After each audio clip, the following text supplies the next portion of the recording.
Hi, I'm Tim. Welcome to Watchbox, and thanks for logging on. If you love this watch, email me, tmosso@thewatchbox.com. It's in the description below. Your purchase and pricing email question line for buying this or any watch you see on any Watchbox platform. Reach out to me directly for pricing. Email tmosso@thewatchbox.com. Today, we discuss a 40mm stainless steel complication launched at Baselworld 2012, paying homage to the ground-bound speed tradition of the Speedmaster. This is the Speedmaster Racing Chronograph, a watch that harks back to the late 1950s and 1960s when the Speedmaster was as likely to be seen trackside or on the sands of Daytona as it was to be seen in the cockpit for aerospace use. This watch pays homage to the racing legacy of the Speedmaster. So it's 40mm in diameter by 15.1mm thick, 45.7mm from lug tip to lug tip with a 19mm spacing between the lugs. It's smaller than a moonwatch considerably. It feels like a modern-day successor to the old Speedmaster Reduced. On my 16cm circumference wrist, you can see how it wears in proportion to my arm and my hand. It's not that large. A woman could definitely wear it, and although it's not terribly thin, it should fit underneath a jacket cuff. The watch has an integrated strap. You can see the strap curves around to match the arc of the case, but also the slope of the lugs, so there's no daylight visible. You get a lot of the integrated all-of-a-piece look that comes with the bracelet. We have this diamond pattern molded into the rubber strap. It is a thick strap. It should last a long time. You can see on the underside, it is a brand new Omega factory strap, no crimping, no gouging, and the strap is specific to the model, and that includes the dial accents. Taking a quick look at the clasp, you can see it is a stainless steel single fold deployment. You press both the triggers to pop it open so it can't pop open accidentally. Then you tuck your excess strap length into the buckle, just like this. You loop it into the notches. You can see the notches on either side.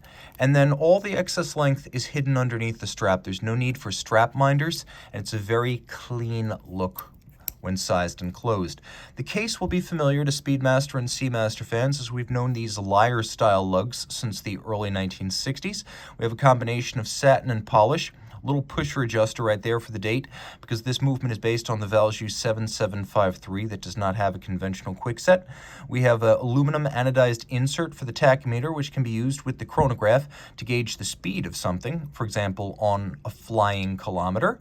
And you can see that the bezel is polished on its outer lip and that it has a slope leading up to the sapphire. The watch includes accents of black, white, and yellow, giving it a lovely, colorful, exuberant appearance.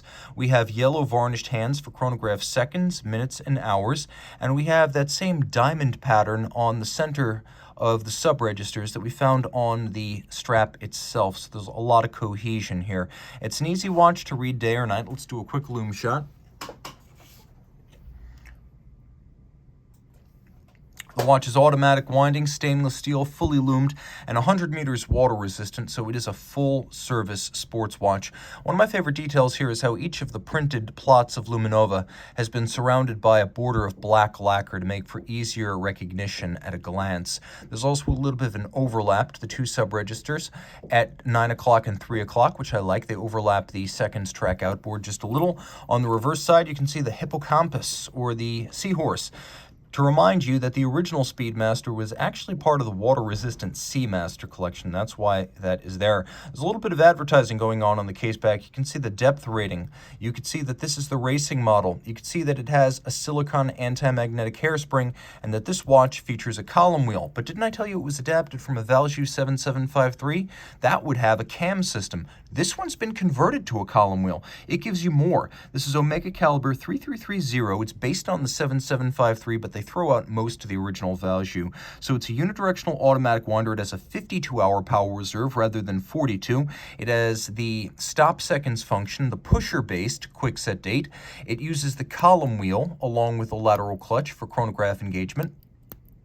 And the column wheel is quite crisp.